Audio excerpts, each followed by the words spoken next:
Tanya Ustadz. Assalamualaikum Ustaz. Waalaikumsalam warahmatullahi wabarakatuh. Masya Allah. Ahlan Ustaz, kaifa hal Ustaz?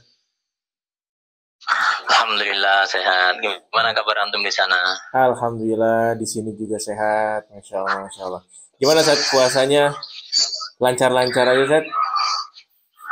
Alhamdulillah, segala puji bagi Allah ya. Semoga Allah berikan taufik kepada kita semuanya untuk bisa memaksimalkan Ramadan ini dengan segenap amal soleh, dan semoga Allah menerima semua amal ibadah kita.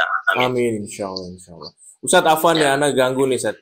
Anak kemarin udah Gimana ganggu Ustaz Fauzan Azima, Ustaz Mahesa anak ganggu juga. Nah sekarang anak ganggu antum nih Ustaz. Gantian. Gimana? Gak apa-apa Ustaz ya. Tapi Ustaz, gini, kita sama-sama tahu sekarang kita lagi menjalankan ibadah yang sangat agung, Ustaz. Ibadah bulan puasa seperti itu. Kemudian kita tahu juga Al-Quran diturunkan di dalamnya, Ustaz. Nah, ada satu pertanyaan, Ustaz, yang terbesit ini dari diri Ana. Kemudian ada beberapa pertanyaan juga dari teman-teman, yaitu tatkala kita membaca Al-Quran, Ustaz. Sebetulnya itu baiknya, kan ada macam-macam Quran, Ustaz. Ada Quran Indonesia versinya seperti itu, Ustaz. Kemudian ada Quran ini dan Quran itu. Nah, tetapi ada nggak sih Ustaz, rekomendasi atau memang ada di sana Quran pilihan yang sesuai dengan bagaimana turunnya Al-Quran dan pembukuannya saat zaman Utsman dulu, Ustaz? Seperti itu, Ustaz. Oh, itu pertanyaannya ya? Ya. Gitu. Baik, bismillah, alhamdulillah, wassalatu wassalamu ala rasulillah, ma ba'd. Ya, berbicara tentang membaca Al-Quran, ya, bagi kita semuanya, orang-orang yang membaca Al-Quran, terlebih bagi orang-orang yang pemula dalam membaca Al-Quran, ya, saya pribadi sangat merekomendasikan dan menyarankan untuk menggunakan mushaf standar Madinah. Ya, mushaf standar Madinah. Ini bagi mereka para pembelajar pemula. Bagi mereka para pengajar Al-Quran, mereka lebih ditekankan lagi, ya, lebih ditekankan lagi untuk menggunakan mushaf standar Madinah tersebut. Jadi ada beberapa sebab sebenarnya kenapa kok menggunakan mushaf yang standar Madinah tersebut atau mushaf yang keluaran Timur Tengah, misalnya Mesir atau yang lainnya, begitu ya. Nah, yang pertama itu mushaf yang standar Madinah itu mereka menuliskan hamzah wasol ya dengan semestinya. Jadi contohnya misalnya di depan saya ada mushaf standar Madinah, misalnya di surat Al-Fatihah. Surat Al-Fatihah itu ya ayat yang kedua menurut riwayat Hafs itu adalah alhamdulillahirabbil alamin. Di situ di awal dengan hamzah wasol yang tidak ada harokat fathahnya, dan mestinya begitu. Sehingga ya ketika seorang qari pembaca, dia membaca dengan mewasolkan ayat pertama dengan ayat kedua akan terbaca seperti ini. Bismillahirrahmanirrahim, alhamdulillahi rabbil alamin. Sehingga dia akan baca dengan mil. Satu hal yang mungkin bisa tidak terjadi atau bahkan salah baca ketika seseorang menggunakan mushaf yang tidak standar atau yang tadi kalau istilahnya Syafiq tadi keluaran Indonesia ya. Gitu, sebenarnya ya itu. Jadi meskipun tidak semua mushaf keluaran Indonesia seperti itu, tapi kalau kita lihat sebagian mushaf itu mereka menuliskan pada kata alhamdulillah itu dengan ada huruf alif kemudian dikasih harokat fathah. Nah, ini berbahaya ketika seseorang itu dia belum mempelajari ilmu tajwid yang semestinya, kemudian dia membaca Al-Quran dengan menggunakan mushaf tersebut. Akan terjadi kesalahan yang fatal seperti ini. Gimana? Bismillahirrahmanirrahim, alhamdulillahi rabbil alamin. Jadi dia akan baca dengan mi'al, ya, ketika dia baca dengan wasol. Ya.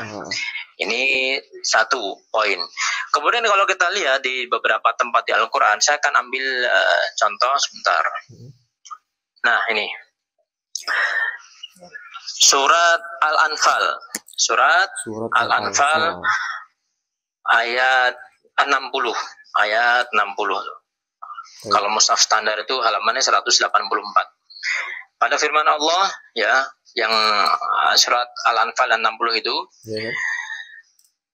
Wa akharina min dunihim la ta'lamunahumullahu ya'lamuhum. Ya, la ta'lamunahumullahu humullahu. Nah, ya, la ta'lamunahumullahu ya'lamuhum. Di sebagian mushaf di situ diberikan wakaf, la ta'lamunahum. Tidak masalah di situ. Tetapi masalah timbul ketika memulai dari lafzul jalalah. Dia membaca seperti ini, Allahu ya'lamuhum. Sampai di sini tidak masalah. Yang menjadi masalah adalah ketika seseorang kemudian menggunakan mushaf-mushaf yang tadi keluaran yang tidak standar itu, di situ akan tertulis, ya, di situ ada tertulis hamzah wasal pada lafzul jalalah diberikan harokat. Akibatnya seseorang bisa saja membaca seperti ini, la ta'lamunahum Allahu ya'lamuhum. Ya, saya ulangi, ini salah ya, yang salah. La ta'lamunahum Allahu ya'lamuhum. Dan ini salah ya. Terus yang ketiga di surat Al-Maidah. Nah, ini kebetulan juga ya saya pernah menyimak seorang yang ya santri begitu ya. Sudah selesai 30 juz, cuman karena dia menghafal dengan menggunakan mushaf yang tidak standar itu, maka terjadi kesalahan ketika dia membaca firman Allah di surat Al-Maidah ayat 8. Al-Maidah ayat 8 itu halaman 108 ya. Ya ayat 8. Di situ Allah mengatakan wala yajrimannakum syana'anu qaumin ala alla ta'dilu. I'dilu huwa aqrabu littaqwa. Nah, ketika wakaf di situ alla ta'dilu i'dilu huwa aqrabu littaqwa. Kalau di mushaf yang tidak standar itu akan ada harokat kasroh di bawah alifnya pada kata i'dilu. Iya, mestinya ini tidak boleh ada kan? Mestinya ini nggak boleh ada harokatnya. Ya, ini adalah hamzah wasal yang memang dia gugur ketika wasal. Ketika wasal mestinya seorang qari membaca begini, ya. Alla ta'dilu i'dilu. Alla ta'dilu. Ya, lu'. Oh, langsung ke ain ya. Ketika ya, nah, cuman masalahnya sahib kita ini dia menggunakan mushaf yang tidak standar. Akibatnya ketika dia baca wasol, maka dia membaca dengan seperti ini, ya. Alla ta'dilu i'dilu, alla ta'dilu i'dilu. Jadi ini sebuah kesalahan yang fatal ya, karena dia menambahkan satu huruf. Itu diantara sebab-sebab yang menjadikan kalau saya sih menyarankan dari awal belajar hingga menjadi pengajar, gunakanlah mushaf yang standar Madinah ya, yang memang sudah penulisannya itu dituliskan oleh para ulama di bidang rosem atau ulama di bidangnya, ulama yang ahli di bidangnya. Nah, apa nih kepanjangan ya? Enggak apa-apa, Ustaz. Oh, berarti gini, Ustaz. Berarti kalau misalkan ada kesalahan baca yang tadi harusnya hamzah wasol kemudian diberikan harokat, itu pasti maknanya pun akan rancu, Ustaz ya? Yang jelas itu tidak merupakan ayat yang Allah turunkan. Jadi Allah tidak turunkan dengan alla ta'dilu i'dilu, begitu. Jadi sudah dipastikan itu akan menambah satu huruf dan ya mungkin akan menggeser makna juga. Ya. Berarti sangat direkomendasikan untuk penuntut ilmu yang pemula gitu, Ustaz ya. Kemudian para penghafal Quran untuk memilih Al-Quran yang standar Madinah, kita katakan seperti itu, Ustaz. Ya, Quran standar Madinah atau Quran yang mengadopsi tulisan Rasem Utsmani yang standar ya. Berarti, karena banyak kita dapati ya di pasaran itu banyak Al-Quran yang tulisannya Rasem Utsmani, tapi setelah kita lihat ternyata tidak. Ya, ternyata tidak. Berarti itu. Berarti tadi pas Anda bilang standar Indonesia, cetakan Indonesia, keliru juga, Ustaz ya, karena mungkin di sana ada cetakan Indonesia tapi Rasemnya sudah sesuai seperti itu, Ustaz.